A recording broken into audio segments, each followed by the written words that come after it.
بسم اللہ الرحمن الرحیم۔ صرف 5 منٹ کا مدرسہ قرآن و حدیث کی روشنی میں 28 ذی قاعدہ۔ نمبر 1، اسلامی تاریخ۔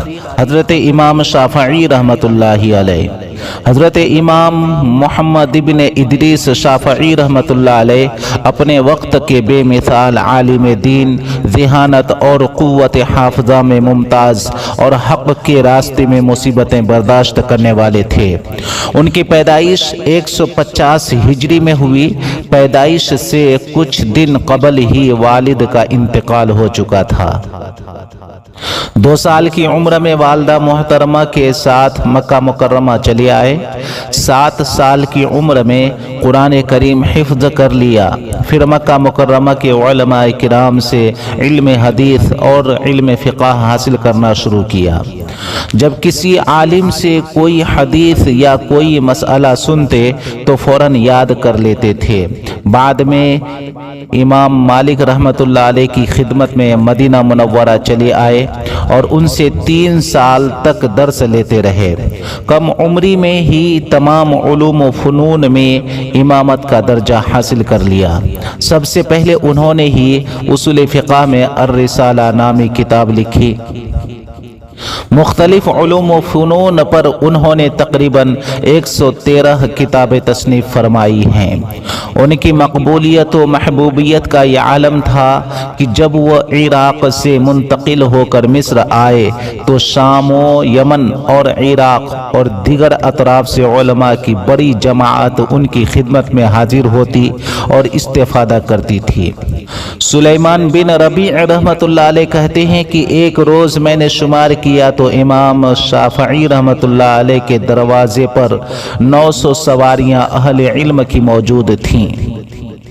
مصر میں ہی 54 سال کی عمر میں 23 رجب المرجب سن 204 ہجری کو بعد نماز مغرب وفات پائی اور بروز جمعہ بعد نماز عصر تدفین عمل میں آئی۔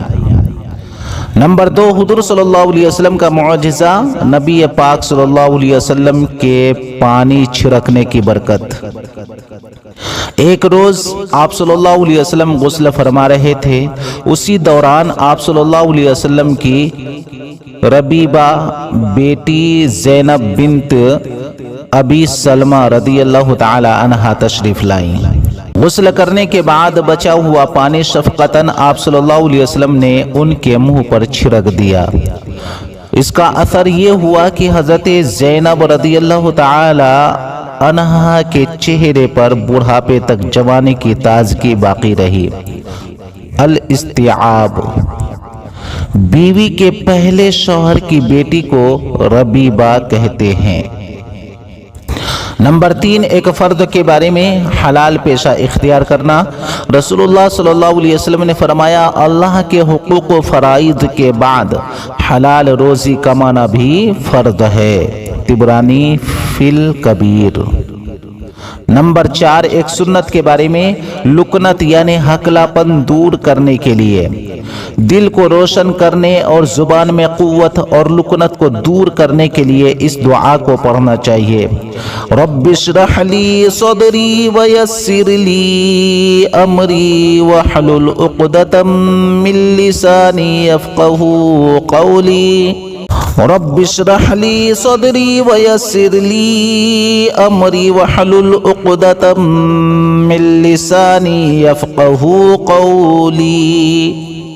اے میرے رب، تو میرے سینہ کو کھول دے اور میرے کام کو آسان کر دے اور میری زبان کی گرہ کھول دے تاکہ لوگ میری بات سمجھ سکیں۔ سورہ طٰہٰ۔ نمبر 5، ایک اہم عمل کی فضیلت، حج گناہوں کو مٹانے کا ذریعہ ہے۔ رسول اللہ صلی اللہ علیہ وسلم نے فرمایا، حاجی کا اونٹ جیسے ہی اپنے پیروں کو زمین پر رکھتا ہے تو اللہ تعالیٰ اس کے بدلہ میں حاجی کے لیے ایک نیکی لکھ دیتا ہے، یا پھر ایک گناہ معاف کر دیتا ہے، یا پھر اس کے بدلہ میں جنت میں ایک درجہ بلند فرما دیتا ہے۔ بہقی فی شعب الایمان۔ نمبر 6، ایک گناہ کے بارے میں کفر کرنے والے ناکام ہوں گے۔ قرآن میں اللہ تعالیٰ فرماتا ہے بے شک جو لوگ کافر ہو گئے اور انہوں نے اوروں کو بھی اللہ کے راستہ سے روکا اور ہدایت ظاہر ہونے کے بعد اللہ کے رسول کی مخالفت کی تو یہ لوگ اللہ کے دین کو ذرا بھی نقصان نہیں پہنچا سکیں گے، اللہ تعالیٰ ان کے تمام اعمال کو برباد کر دے گا۔ سورہ محمد۔